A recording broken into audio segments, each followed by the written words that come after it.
How to qualify your property manager. That's the topic for today's episode, and without further ado, let's dive in. Hello everyone, and welcome back to another episode. For those who are tuning in for the first time, this is your channel for real estate education.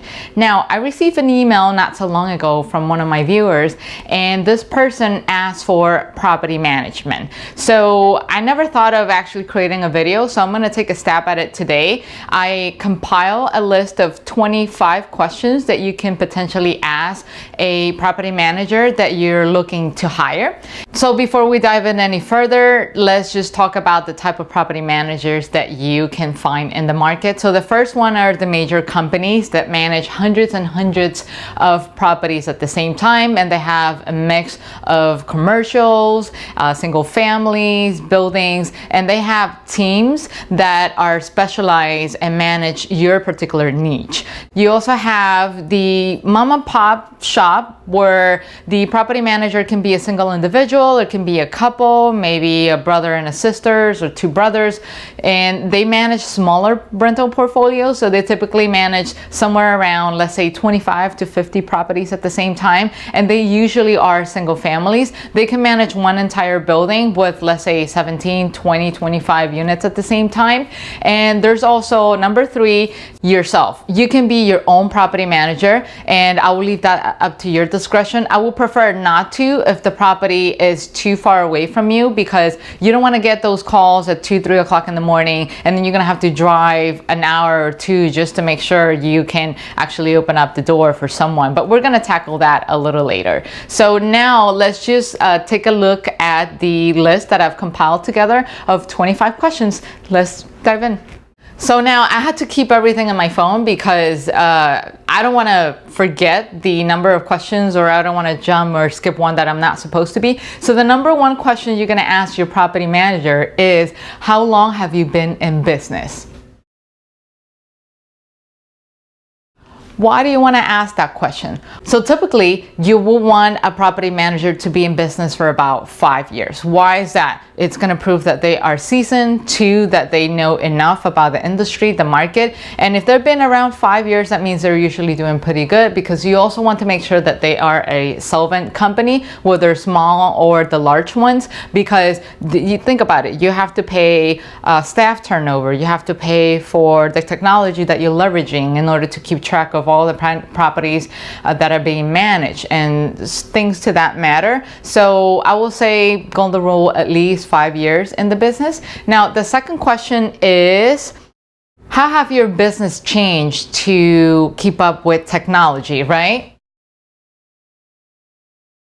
Changes with tech. Why do you really care about that? As you know, we're living in a world where everything is changing constantly, especially around technology. So if you're using a large property manager and you want to make sure how you actually get the opportunity to communicate, how are they going to send you invoices, how are they going to start marketing your rentals, that they actually have a system in place that somewhat is up to date, or that at least your property manager has the resources, or at least understand that changes are happening in technology so they can better market your unit. So for example, I have the extreme of the extremes, right? So for example, for one of my larger units, the 17 units that I've talked about in prior videos, I use a property manager that it's actually big in the area. They manage multiple rental portfolios. They have, I think, over hundreds of properties in their portfolio, and what they do is that they are constantly upgrading their systems because they need that to better keep track of the properties, the issues that are actually happening, to be able to communicate with the multiple investors that they have. They have tools where you can actually go in and put in a service request and request certain things to be done in the property. So when you're managing hundreds and hundreds of properties, it's very difficult to keep on receiving emails back and forth. I mean, you could do that, but it's not overly efficient if you receive hundreds of emails a day with multiple requests to have some kind of repairs done and stuff like that. And plus, you also need some type of expense report, a net income report, or something to that matter that's going to tell you how much money you're actually receiving on a monthly basis on your rentals when you have such a large portfolio, and how much you're actually spending, and get a sense of how profitable your portfolio is. What's the unit that's giving you the most trouble and stuff like that. Now, if you also have, or you're looking to have, a mom and pop shop type of property manager because you only have 1 or 2 rentals,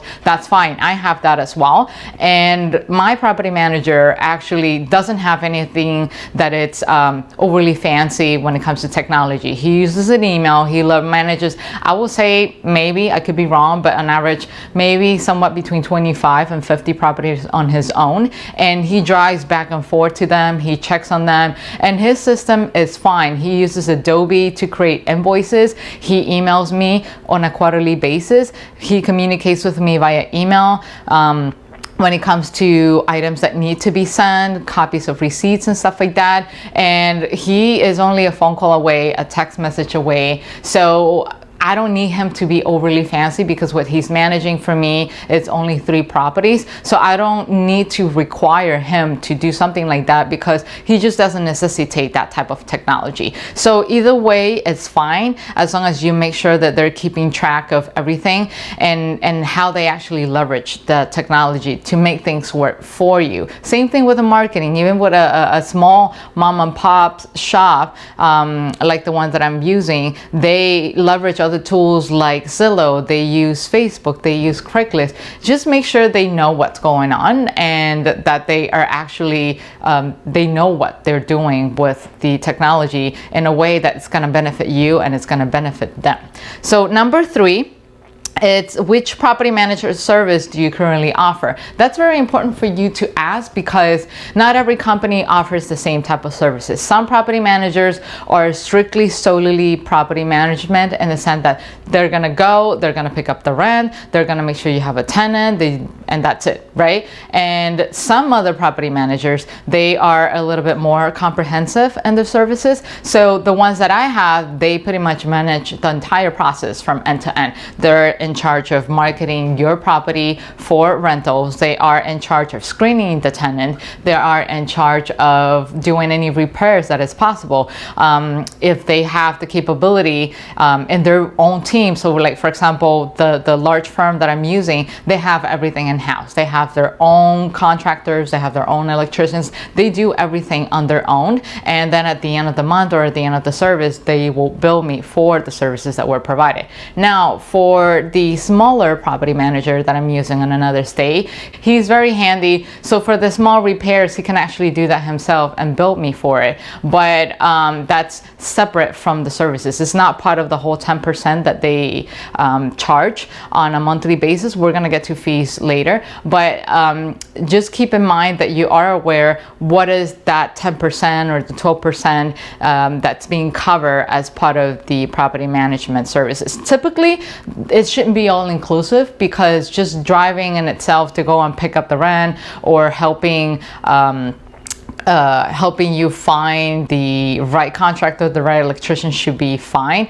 Anything that is additional in their services shouldn't be an item that should be included in the service because, you know, we all have to pay bills. So we have to be mindful as well on our end. So number 4, what's the size of your rental property? Again, it all depends on what you're looking for. Let's say for a smaller property management company that's composed of like 2 people and you find out that they're managing hundreds of properties at the same time, that's a red flag because it probably makes you wonder, does this person, is he or she or are they gonna have enough time to manage my property itself? How are they gonna collect rent on the 1st of the month or stuff like that? So you have to keep that in mind. Now, if it's a much bigger company where they have separate teams that tackle different areas, then that's okay. So use your logic. Like I said, if it's a large company, hundreds of rentals, that's fine. But if it's a typical mom and pop shop where, you know, you have like a couple or 2 people, the portfolio shouldn't go over 50. Actually, during my interview, when I was trying to qualify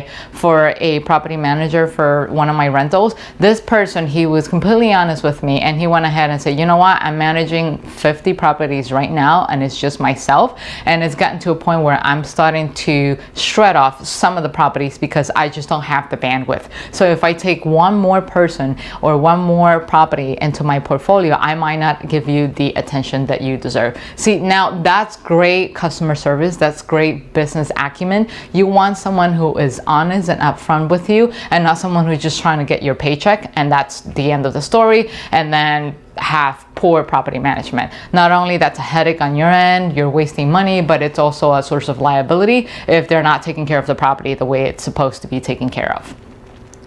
Now, number 5, do you manage other rental properties in the area? And I just realized I forgot to write, but I'm guessing you guys don't need me to do that. If you do, I'm just going to keep writing for the sake of it. So we skipped a couple of questions, so we're going to jump straight into number 5. Do you manage other properties in the area? If they do, that's actually a good sign, because that means this person or this company, it's going to be very well versed of what's going on around the area. What are the local news or local regulations, local laws? How much is the market willing to pay for your rental? Because sometimes you have to think about it. We want to charge as much as we can, but if you raise the rent, or if you bring up the rent to a certain price, and the market, meaning the people who are looking to rent the property, are not willing to pay for that premium, maybe that's because not what the market demands, or maybe you have the property sitting down in an area where that rent it's simply outrageous and they cannot afford it. So you don't want to bring in someone asking for a high rent and then within 2-3 months having them default because they just simply cannot afford that. So this is actually a good thing to have. You can't expect your property manager to manage just your own property, because everybody has their own bills to pay, and you want this person to have experience. You want this person to deal with multiple people. You can even use that and ask for their contact information if you like, and ask for a reference and get their thoughts. Oh, what are the pros and cons about this person, or what are the pros and cons about this one company that you utilize? What do you like most about this? What do you like or dislike the most about this company, and so on. So now let's move on to question 6. Let me clean the board first. So now question 6, what areas that your company service? Now, what do you want to note this, right? So think of it as the possibility of an expansion. So if you buy a property in this area and you like the turnout of that particular rental, you have good quality tenants living in the area, pretty stable, the economy is doing right, there's a possibility that you might want to buy another property in that area, or 2 or 3 or 4, and continue to expand. So if this property manager covers multiple areas, you are basically a one-stop shop, and all you got to do is just to ask this person, hey, can you take another property into your portfolio and the bandwidth? Chances are they're going to say yes, because they're already managing your own.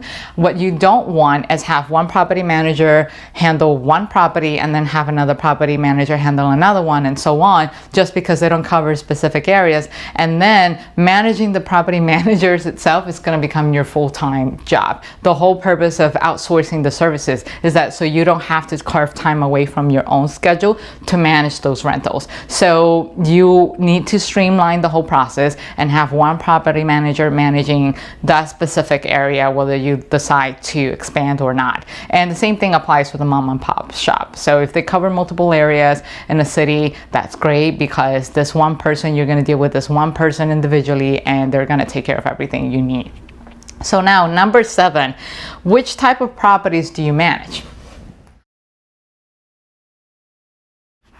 You might think, well, does it matter? Yes, it really does, because depending on your needs, for example, some people want to focus on single family rentals on an up and coming neighborhood. Some other people want to focus on commercial real estate. Some people want to focus on, let's say, rentals that are Section 8 or rentals that are in war zone and stuff like that. So you need this property manager to be very well versed in your specific niche, because depending on the type of rentals that you have, the rules and the regulations are going to change. So you don't want someone who specializes in let's say luxury rentals only, right? This person will not have to worry about other items that you will typically worry about, let's say in rentals in a low income neighborhood, because the requirements are basically not the same, luxury versus low income. So you want to make sure that this property manager understands what your property or what your portfolio consists of, and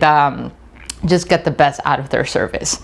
Now, number 8, how do you set your rental rates?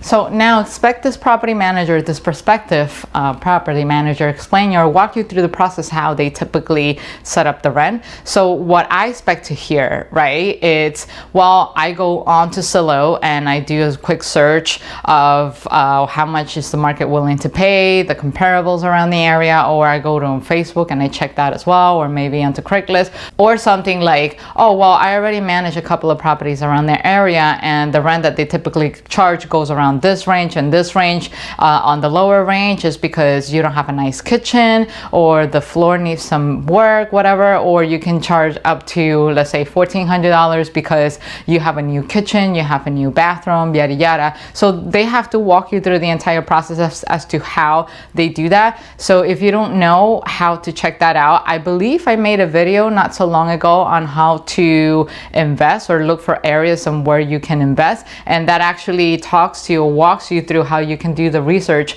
on the revenue that you can potentially be making on your rental. And so I'm going to leave the link here or somewhere down below so you can check it out. Okay, so now we have question number 9. Which strategies do you use to fill vacant properties quickly without sacrificing quality tenants? So you want to start looking into, well, what is it that this person wants to do? Because the number one thing that you want to make sure is that you always get quality tenants and try not to push for a deadline. If you miss a certain period because you have to cover some mortgage payments, I suggest you to definitely put some money aside and be able to cover that, because you do not want them to expedite through the process and just place in any crappy tenants. Although I have made my property manager do that once for me, because I have a partner in that deal and my partner was not willing to wait for another week or another couple of days because we had a mortgage coming due.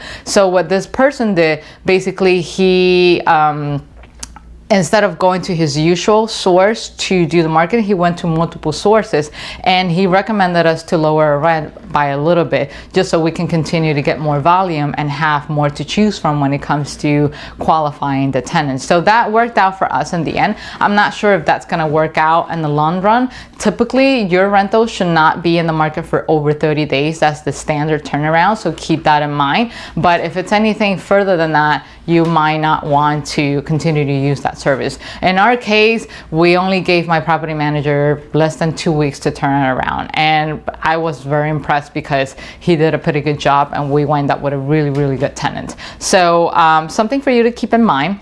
Number 10, can you explain housing laws? This is very important because any property manager should know what the codes are in the area that you're investing. If they can't talk to you or can't tell you, don't know anything, or it's the first time they've ever heard about the housing laws, run. This is not the right person to manage your property. Everything needs to be up to code, construction, size of the windows, smoke alarms, everything that you need to consider, number of rooms in a house, number of people allowed in a household. So those are topics that you can talk about with him, and also anything about protected classes. Do not forget about protected classes. That means family with children, or maybe potential renters that might have a disability, because we all want to set our standards. I don't want pets, I don't want this, I don't want that. And you have to make sure that whatever your property manager plans to do to qualify the tenant does not violate any of those laws. So something for you to keep in mind, and you can open up the conversation with him or her and then have them walk you through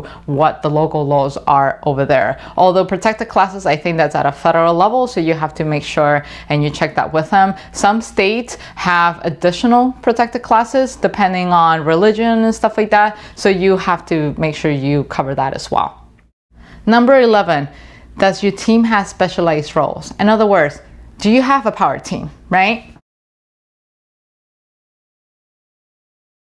Local fair housing rules for number 10, and your power team. Now, having a power team is very important. There's two ways that they can have a power team. One, they can have it all in-house. For major companies, they typically have their own electrician, they have their own contractor and stuff like that. But if you're working with a smaller company, fear not, they don't have to have everything in-house as long as they know where to go. Oh yeah, I've worked with this electrician for like 20 something years. They have done work for me here and there. I already know this person. So make sure they have someone that they can rely on to get the problem fixed in a timely manner. The last thing you want is to have, let's say, a ceiling with a problem and it's like rainy season and the roof is like sitting there with no repairs for like a month or something. Like, there are items that need to be repaired right away. And make sure that your property manager actually has that power team set up and ready to go to help you fix anything that needs to be fixed. What type of insurance do you carry? That's another question that you have to ask, because liability is big. As you know that, we live in a very litigious country in the US, so you have to make sure you're well protected. So typically they have to have at least 1 million in general liability, and they also cover errors and omissions as well.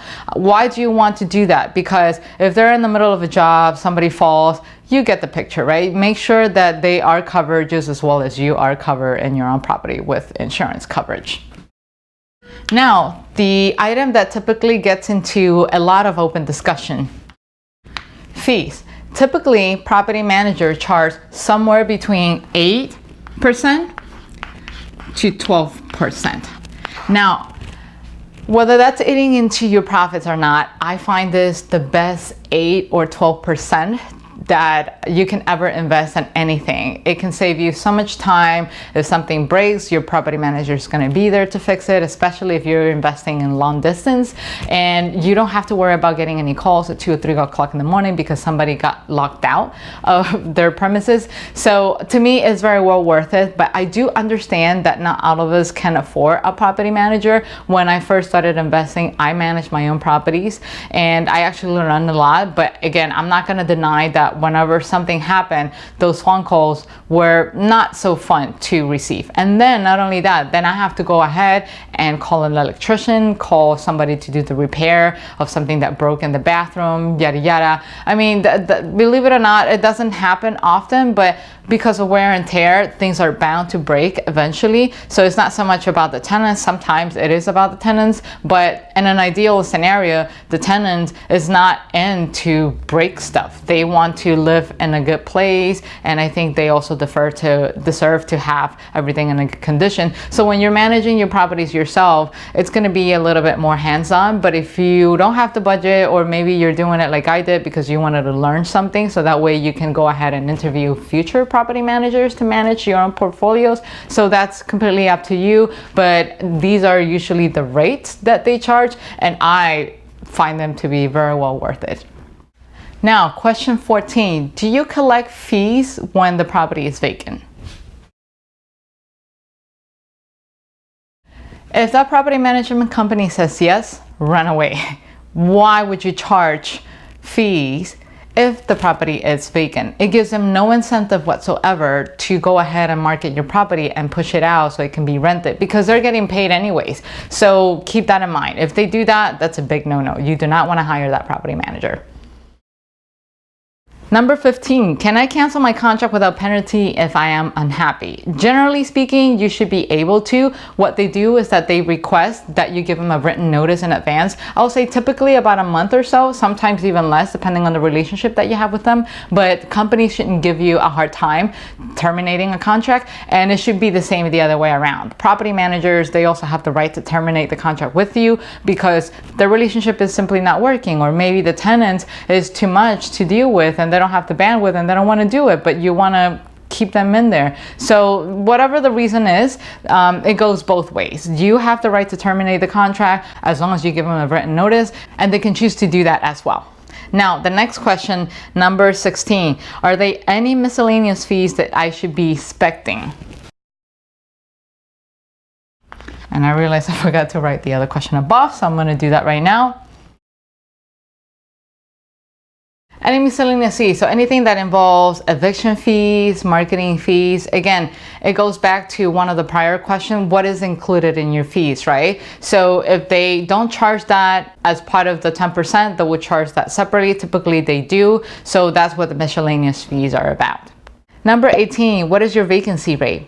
Typically, a vacancy rate will be about 5%. So anything that's above 5% is now good because there's turnover. You have to understand that people terminate leases, they buy a new place, maybe they change jobs, but anything that's above 5% is a sign that they're not doing a good job or just simply the area is not good. But if you did your proper research and you knew that the area is actually a good investment, then it's on the property manager. So just simply move on and just interview another person or another company. Now, number 18 is somewhat related to this one. How long does your property typically stay vacant? So now we're talking about how many days do they typically sit in the market. And I think I covered that previously, and it's typically somewhat around 30 days. Anything more than 30 days is actually not good. It should not stay in the market this long. Now, the next question, what's your process to qualify a tenant?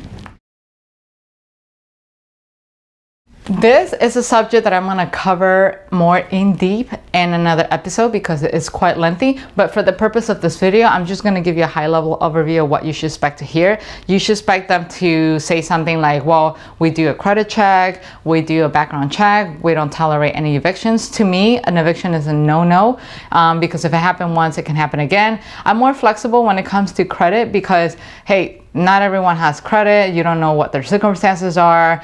Maybe they got into a lot of debt. Maybe they went through a really bad divorce, and maybe they just moved to this country and they have no credit history whatsoever. So I wouldn't let the whole credit thing deter me. But an eviction is definitely a big no-no. So expect them to walk you from beginning to end, from the moment that the tenant starts filling up an application all the way to the moment where this property manager decides that, hey, this is a really good tenant, I think you should give this person an opportunity to rent, and they sit down and they have that conversation with you, and ultimately you will be the judge and you will decide. So that's that. And then 21, updates. You get to ask your property manager, how often would you provide me with updates? Is it daily, is it every week, or is it just when something bad happens? So I will leave that entirely up to you. Some people are more micromanagerial than others. Some people want to hear about the property manager every day. I'm definitely not one of those because I have a pretty hefty schedule. So we have come to an agreement that they will let me know only if there's items that require my attention and whenever they deposit the rent. And not even, because with the large property management company, I get an email automatically telling me that things have been, that the rent has been deposited into my account. With the other property manager, he is more personable, so he just sends me a text and a picture, hey, I already made the deposit for your rent. So I'll leave that entirely up to you. But yeah, I don't expect to hear from them every day. If anything, if I hear from them too often, I will be concerned because it's like either they don't know what to do, or maybe the tenant that they put in my rental is causing a lot of trouble, and that's not a good sign. So sometimes no good is good news, right? And then number 22 is sort of like tiebacks to the update. What is your preferred method of communication? So you want to have options, right? Typically, I just talk to my property manager via text or emails. That's to the extent of it. I don't need to get on the phone with them. But if things are bad and they need to give you a background of what's going on and discuss the solutions and the cost of that particular solution, you will definitely want to get on the phone with them because it's just something that in writing is more difficult to communicate. And then for other issues like invoicing, copies of your receipts and stuff like that, you will definitely want to do that via email because you need to have a record for your bookkeeping. You need that for liability purposes. So just make sure that you're getting options when it comes to methods of communication. So number 23, do you have any relationship with local vendors? Which kind of ties back into the whole power team concept, but it's not entirely same, and I'll tell you why soon. Typically, you can negotiate pricing with local vendors. And if they have a long-term relationship, you can typically get a good discount in some of the materials that you will need to either make a repair or just get the property rent ready, which is something that you definitely cannot do when you go to a big store like Home Depot or Lowe's. Although everything has its pros and cons. If you go to Lowe's or you go to Home Depot, then you can use a credit card at 0% interest. So it's a matter of preference, it's a matter of opinion. I know all of my property managers, they do have those connections, they do have those relationships, and they know exactly where to go to get the best pricing possible, because their job is also to make sure that any repair is also cost friendly as well, and not something that's going to break the bank for you unless it's strictly necessary, like a major upgrade because of something happening in the house. And now the last two, they're actually more of like cherry on top kind of questions. I don't make them mandatory, but it's definitely nice to have. So 24 is, do you offer advice to help me grow my portfolio, right? Why is it important? Because it is very nice to have a property manager that it's also along the same thinking lines that you are. For example, I've had my property managers come to me, all of them actually, hey, I know about this property that's off the market. The agent is about to post it for sale online. Do you want to take a look at it? Do you want me to go by and take a video? Or are you interested in this portfolio? Because you need them because they are already part of your power team. So you might want to expand on those services and that relationship, not just part of your power team to manage that property, but also maybe part of your power team is going to help you expand your current portfolio. So it is always a nice to have. They all do it. I don't even have to ask. If anything, they actually offer it to me, which is something it never even crossed my mind, but it's actually nice to have that. And lastly, do you personally invest in real estate? Now, some people have the tendency to think, well, if my property manager is an investor himself or herself, then they will probably know what I want or what I need. But that's not entirely true. Like, for example, none of my property managers in this case are investors themselves because they just don't want to have anything to do with it. They are pretty busy. They like what they're doing. They just don't see the need to invest in real estate. Although sometimes you might wonder, hey, why not? But I mean, it is up to this person. This is a free country. We all have the right to choose what works and doesn't work out for us. But some people find that to be something important to have because of thoughts of like the alignment of ideas, I will say, but it's not completely unnecessary. So that was it. It's actually quite lengthy, and so I apologize if the video was too long. Again, this is not a cookie cutter list. You do not have to ask all of those questions, but I wanted to give you choices on how to drive the conversation. Typically, if the property manager has experience, you will not have the need to even ask those questions. They will basically do their job and selling you their service and walk you through how they do. So it's not so much about selling it. Let me just take a step back. They need to be able to walk you through how they perform their services. And if they can help you envision that, then that's definitely a great property manager to have as part of your power team. So that's it for today. I hope you guys found it very valuable. And if you do, feel free to share the love by sharing the video with someone that you know that can benefit from this information. And as usual, don't forget to hit the subscribe button or like this video. And until then, I'll see you guys next time. Take care. Bye-bye.